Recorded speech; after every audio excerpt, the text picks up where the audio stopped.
Hello guys, welcome one second to my YouTube channel let's train pharmacy.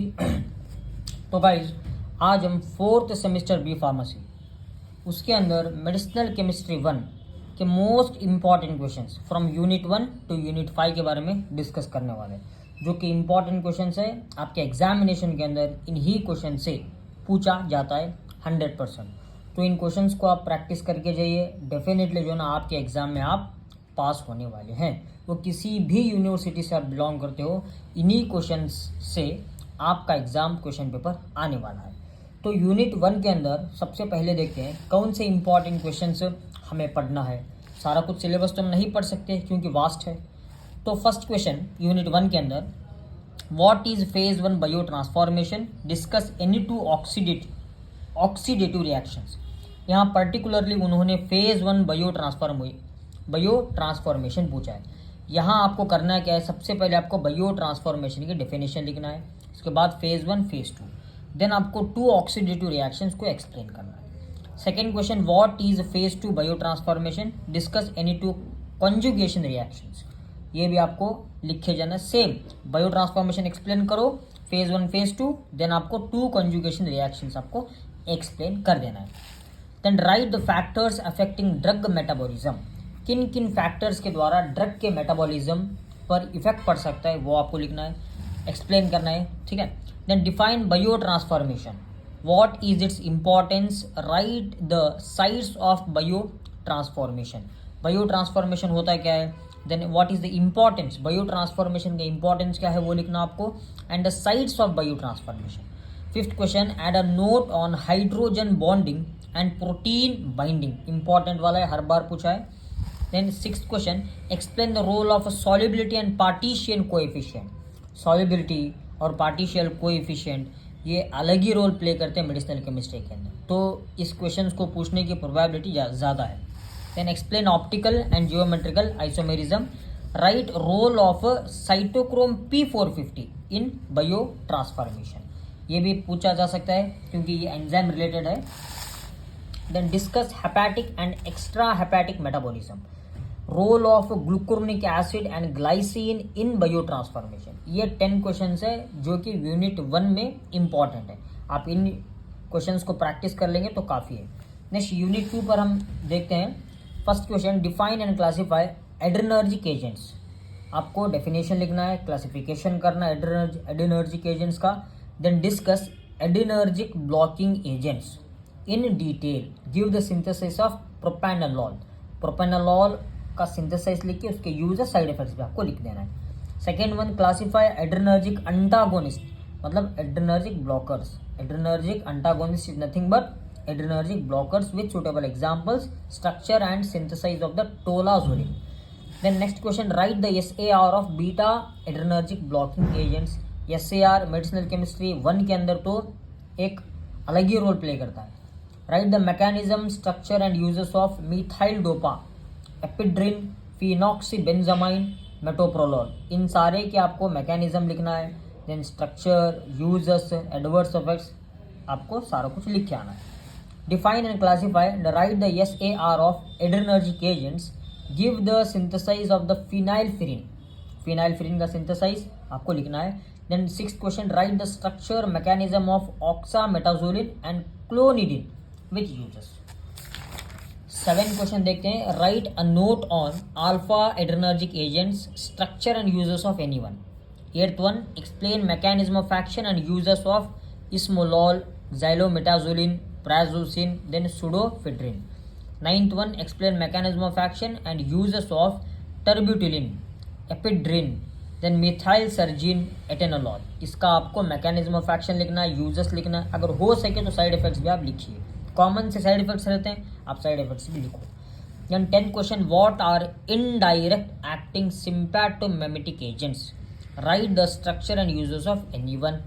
Then unit 3 की अगर हम बात करें तो explain biosynthesis of the acetyl choline and its functions via various receptors. बहुत ही important question है। Then explain, second one, explain catabolism of acetyl choline, write the structure and uses of pilocarpine. ये एक एसिटाइल कोलिन है ना, उसका catabolism लिखना है, स्ट्रक्चर लिखना है, uses of pilocarpine. Discuss the role of reversible and irreversible cholinesterase inhibitors as medicinal agents. Fourth one, classify cholinergic receptors. Write a note on distribution and function. Then fifth question, write the synthesis of the dicyclomine hydrochloride. Discuss mechanism of action, uses and side effects. Sixth question, write the synthesis of the procyclidine hydrochloride. ठीक, बस आपको synthesis नहीं लिखना है, users और side effects भी लिख देना है. Discuss SAR of parasympathomimetic agents. Eight question, SAR of cholinolytic agents. Ninth one, write a note on pralidoxime chloride. ठीक, नोट मतलब आपको यहाँ सिंथेसाइज, यूज, साइड इफेक्ट सारा लिखना है. Tenth one, write the structure of atropine. Discuss its mechanism of action, uses and side effects. यहाँ आपको atropine होते क्या है, उनके स्ट्रक्चर लिखना है, मैकेनिज्म लिखना है, uses and side effects. 11th question, write the structure, uses, mechanism of action of scopolamine hydrobromide then propantheline bromide. 12th question, explain the role of cholinesterase enzyme.